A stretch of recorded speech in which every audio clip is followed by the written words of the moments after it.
mbokki Sénégal mbokki àddina ñun waa Pastef Guédiawaye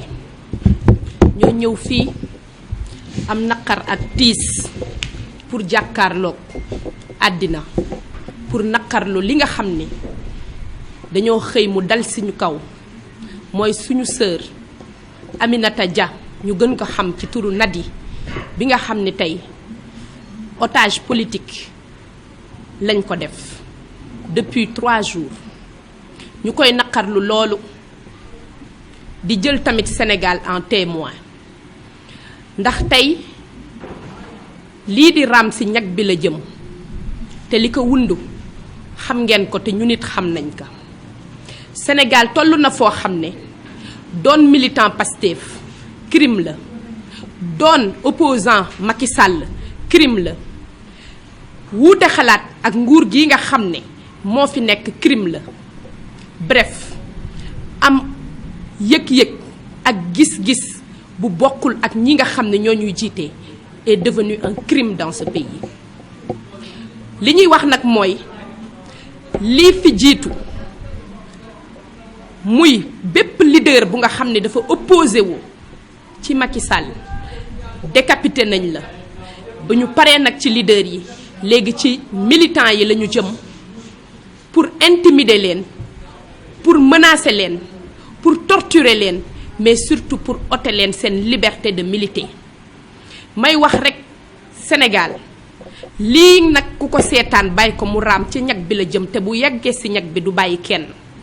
li ñuy dund fii ci Sénégal wutewul ak li nga xam ne moom la ñu gis ci dëkk yi nga xam ne dañoo dund dictature dëkk yi nga xam ne dem nañ ba intimidation nekk lu normal dëkk yi nga xam ne dem nañ ba nguur bu toogee ku wuuteeg moom gis-gis ñu dal sa kaw tëj la yóbbu la xañ la sa àddina dëkk yi nga xam ne pouvoir bu toog day ne rijj ne du fi jóge bu fi bëggee jóge walla mu war fi jóge àppam jot mu wëlbatiku jël nguur jël justice jël armée di xeex ak peuple am te foofu lañu toll ci Sénégal bu ñu seetaanee nag lii nga xam ne moom la suñu ay frères ak suñu ay sœurs di dund nañu xam ne liste bi ubbi na te kenn ku nekk ci ñun sa tour dina ñëw li ñuy wax nag mooy jot na sénégalais yi xam ne lii di xew ci dëkk bi war naa arrêter war naa jeex ndax nous avons le droit de militer un droit constitutionnel boo xam ne suñu réew moo ñu ko may mën nañoo wuute gis-gis waaye waruñoo doon ay noon te tey Sénégal noonoo lañ fi gis nekk militant Pastef mooy doon noonu nguur gi ñu ngi woo nag les autorités à plus de responsabilité li nga xam ni suñu ñaari frère dund nañ ko ba ñàkk ci bakken am ci ñu ngi koy naqarlu ndax état boo xam ne day dal ci ay doomam ba dee di ci am buñ fa tolloo ku ci nekk war na tiit am njàqare suñu sœur Nadi une militante de valeur nit ku nga xam ne amul lenn loo xam ne bëgg na ko lu dul Sénégal avancé am liberté de militer am conviction que ni Pastef la am envie militer loolu tey lañ ko bëgg a xañ waaye li ko wundu xam nañ ko moo yi ñuy utiliser tey pour qualifier le militantisme muy force occulte muy terrorisme di moo yi nga xam ni c'est lourd de sens pour yàq nit foofu la ñu toll ci Sénégal waaye li nga xam ne nag moo ko undu xam nañ ko en janvier 2021 après le nemmeeku tour de notre parti defe naa communiqué bi génnoon moom la ñuy doxal tey ne woon dinañ fexe ba parti bi nga xam ne mooy Pastef en filigrane danañ xawal nan la ñuy def pour dissoudre ko kon tey lii di am yépp li ko wund mooy ban lien la ñuy def pour jël lii nga xam ne mooy ay charge yu lourd accuser ko ay militants Pastef yéeg fexe ba xam nan la ñuy jël le lien pour dissoudre notre parti ma leen di wax ni Pastef n'est pas seulement un parti Pastef est devenu aujourd'hui une philosophie sénégalais yi ñoo ko jël épouser ko adopté ko et gëm naa ni lii fiy jële nguuru Macky Sall mooy réveil de conscience boo xam ne kanam la jëm ndax nguur bu tële nguur bu mënatul nguur bu nga xam ne ay promesse am respecté wu ko tey jeexal ne du fi jóge bëgg a utiliser doole xeex ak ay peuple am ñu koy wax rek ni nous serons un peuple debout, nous serons un peuple qui va faire face à l'histoire et surtout nous serons un peuple digne, ce peuple qui va le 31 juillet donner à Macky Sall la première leçon pour entamer sa déchéance en 2024 inchallahu rabbi yi ñu ngi massawu famille yi nga xam ne tey am nañ naqar ak njàqare di wax Macky Sall notre sœur Nadi est innocente et on ne vous laissera pas utiliser son nom pour assouvir votre soif de pouvoir et de troisième mandat wassalam. Merci beaucoup Khadija léegi dañuy jox madame Fatou Sarr madame Ba mu wax ci prononcer quelques mots.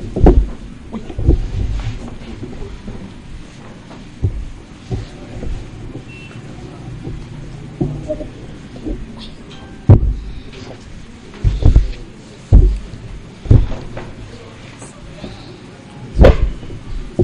asalaamaaleykum mbooloo mi ñoo ngi leen di gërëm yéen ñëpp di leen sant ci seen taxawaay bi ngeen ñëw fii ni tey pour déglu ci ñu ci suñu cri de cœur bi ñu am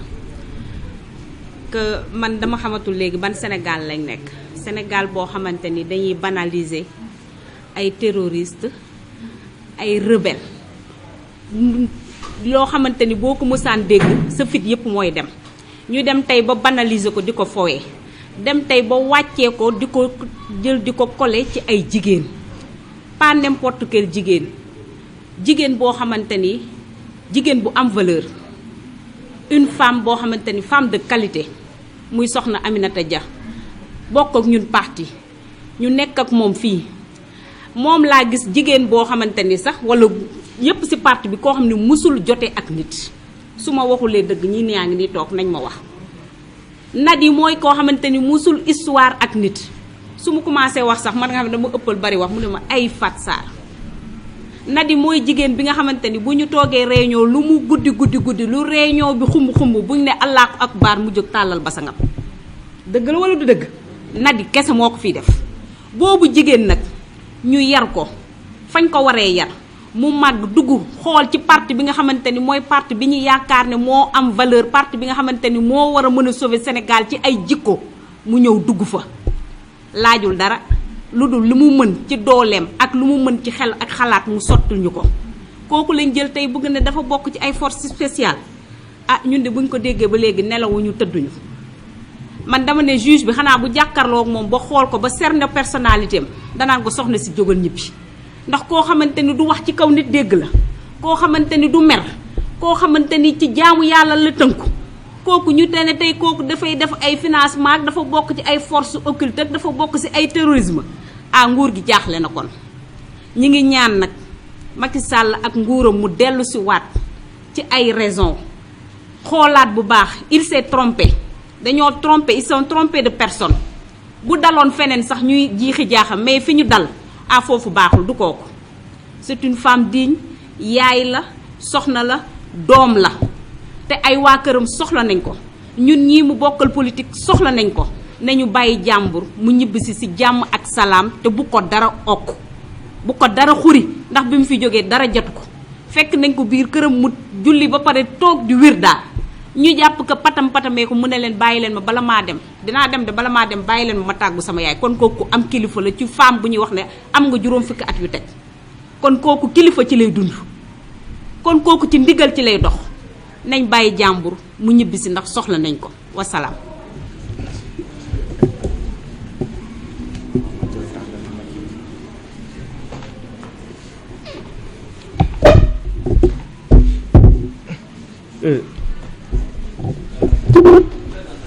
D'accord. C'est Fatou Sarr, Madame Ba, responsable des femmes de Pastef Sam Notaire. Merci beaucoup Fatou Sarr, merci beaucoup Modou, merci beaucoup Madame le maire Khadija Maïkor. di leen wax nag kàddu yu ñu fi dégg amaana ñun la ñuy yóbbante nañ ko eggali waaye jàpp leen ne kàddu bépp militant ak militante bu bokk Pastef Guédiawaye la. lu tax nag ñu def lii Madame Ba ñëw na ci profilu Fatou Nadi Aminata Dia dañ ko xam da di suñu mag ñun ñëpp mun naa wax ne mag la si ñun muy suñu mag nag boo xam ne mu toll ñu foo xam ne ñu ko yóbbu ñu ko jëlee tey jël nañu waaye xamuñu ku ñu jël ki fu mu toll si ñun ak lum ñu jaral xamuñu fu mu toll si ñun ak lum ñu jaral te lu ñu ci gën a metti nag mooy li ma doon wax démb ci benn télé mbir mi dafa xaw a reelu ba pare xaw a metti lu tax ñu ne c'est rigolo parce que lu ñu wax moo pesé sur moom en connaissant na di bi ñu la ko waxee ay ree la lay def dafa metti ndaxte dañoo jël wàll si ñun tey yóbbu ko teg ko foo xam ne waruñu ko fa woon teg lii yépp nag Khadija ñëw na ci Modou ñëw na ci xam nañu nguur gi lu ñu bëgg ak lu ñuy yott waaye nag bu fekkee rek ay góor lañu nañ ko ñeme ñu tëggal seen bopp bu dee ay góor lañu rek nañ ko ñeme ñu tëggal seen bopp leen wax ne nag bu fekkee dañuy jéem a xoqatal wala di nappaate nañu jàpp ne saa suñu tegee paa ñun suñu ngëm-ngëm ci politique ak ci taxawaay day gën a yokk combat bi nag ñu engagé nañu xam ne nous tenons tout Pastef Guédiawaye et quand je dis tout Pastef Guédiawaye bàyyiwuma góor bàyyiwuma jigéen bàyyiwuma mag bàyyiwuma ndaw ba ñi nga xam ne ay doomu Guédiawaye lañu sax te xam ne ni jamono jii ni nekkuñ fi ñëpp nous sommes tous solidaires et sommes derrière notre sœur Aminata Dia on est tous solidaires et sommes derrière notre sœur Aminata Dia te lépp lu mu laaj nag ak lépp lu ci war lu ñu xam ne da nga ko war a teg ba mu génn fu mu nekk ndaxte lu ñu koy tuumal déjà tuuma bu ñu ko booleel loolu moo amul mooy ay forces spéciales yooyu ay waxu caaxaan waxu daanu saret yooyu moo amul benn ñaareel bi moom muñ ci bokk muñ ci bëgg a boole munu cee bokk kon nag nañ leen di xamal lenn un homme averti en vaut deux c'est un premier et dernier avertissement ñun ñoo bokk ñoo dëkk Sénégal xamante ne ñun ñëpp ku nekk xam nga sa morom lu ñu leen di wax nag ku xamul buur saay na ñu ne la buur dee na tey gis nañ fu ñu mujj avec le décès du frère Makabu koo xam ne qui a été torturé à la limite pour ne pas dire assassiné de manière froide un frère qui a été assassiné de manière froide bu ñu demee ba toll foofu nag ci Sénégal il est temps que chaque Sénégalais prenne ses responsabilités et nous à Pastef Guédiawaye nous allons prendre nos responsabilités jël suñuy responsabilité nag mooy lépp lu mu war pour suñu sœur Nadi dellu auprès de sa famille incha allah on ne lésinera pas sur ça lépp lu war pour que notre sœur Nadi retrouve sa liberté on ne lésinera pas sur ça te gis nga instant yi nañu xam ne ngeen jéggal ma ci kàddu gi waaye mun nañ leen wax ne ruux nañu gaynde ruux gaynde bi nu ñu leen koy xamalee le 31 juillet bi nañ leen dóor ba toog seen kaw nañ leen dóor ba toog seen kaw fii ci Guédiawaye benn nañ leen dóor ba toog seen kaw ci Sénégal yépp ñaareel bi nag on dit ñii ni nekk nga xam ne état mu ngi leen di utiliser ces zélés que l'état utilise pour faire le sale boulot qu'ils soient conscients que incha allahu rabbi ñoom ñëpp ils rendront compte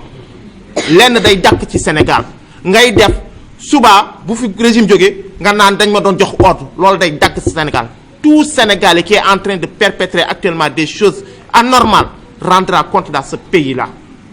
parce que ça doit s'arrêter ku nekk def lu la neex maltraité doomu aadama yi ëllëg si biir nga naan lii la di wax ay wax yoo xam ne kenn mënu ko dégg c'est le message qu'on tenait à lancer aujourd'hui à l'endroit de toute la population sénégalaise et à l'endroit de ce régime finissant mourant ce sachant mourant cherche à tuer les Sénégalais et nous les Sénégalais les dignes fils et les dignes filles du Sénégal on ne se laissera pas abattre on est prêt à mener le combat on est prêt à résister parce que c'est notre droit constitutionnel le plus fondamental et nous allons l'assumer à 100%. Sur ce, nous vous remercions pour votre aimable attention. Jërë ngeen jëf.